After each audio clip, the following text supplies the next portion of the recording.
realization today. I had this feeling, and I asked myself, what kind of journey is Lent? This journey that we say we've been on for the better part of 30-some days. What kind of journey is it? Sometimes I think we mistakenly picture the Lenten journey like this solemn, weighty trudge to Good Friday. Like if we could only just get there. The path getting darker and gloomier until the weight of a kind of spiritual discipline kind of keeps us down, and we listen to all these songs perhaps that are in these minor keys until we reach our destination.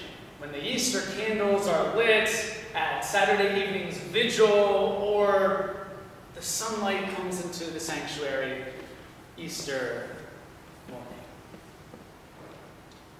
When actually, if we think about it, the journey should be just the opposite. It should be just the opposite. Today's weather notwithstanding, don't pay attention to what the weather was doing. I wrote this not considering it.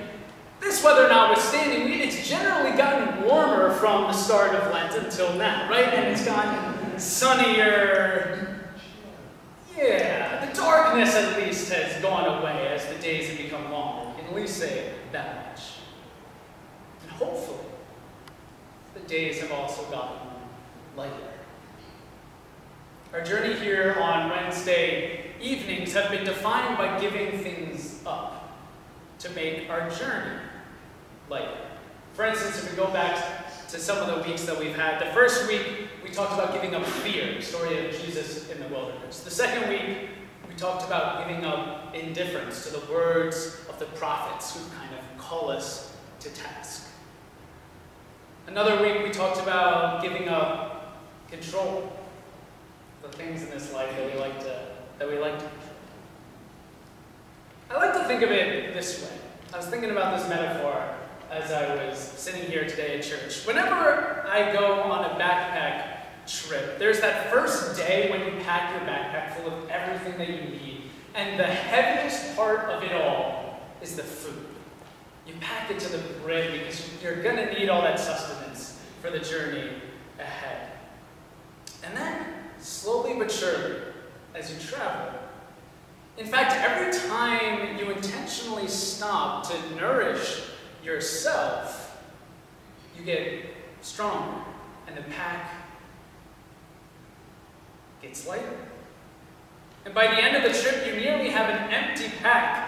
And sure, your legs are tired, but you've turned all that food that used to be weighing you down into strength for the journey. Less of that stress being carried on your shoulders. Hopefully this Lent, as we've sat and talked and prayed about what we'll give up, our packs have gotten lighter as well. Not only the things that we've put down, but the things we've taken up as well. Trust, acceptance, grace, the opposite of fear, indifference, and control. We can call that our food for the journey. That doesn't weigh us down, but gives us strength through life's journey.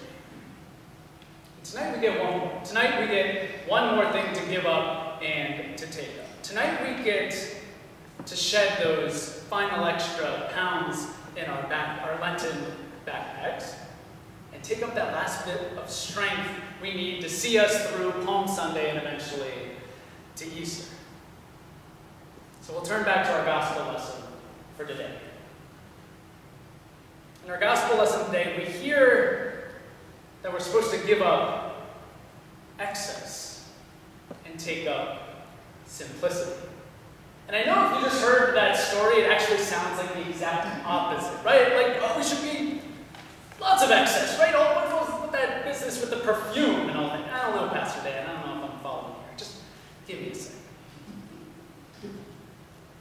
In the story that we heard, Mary uses a pound of costly perfume to anoint Jesus' feet. Sounds excessive, but there's nothing excessive about what Mary gives. What would have been excessive, if you think about it here for a little bit, what would have been excessive is if she would have hoarded it all to herself. herself, if she would have kept it all to herself, doling out just a little bit here and a little bit there, a pound of perfume at that rate could have lasted her for 10 years, maybe more, and it would have been all hers.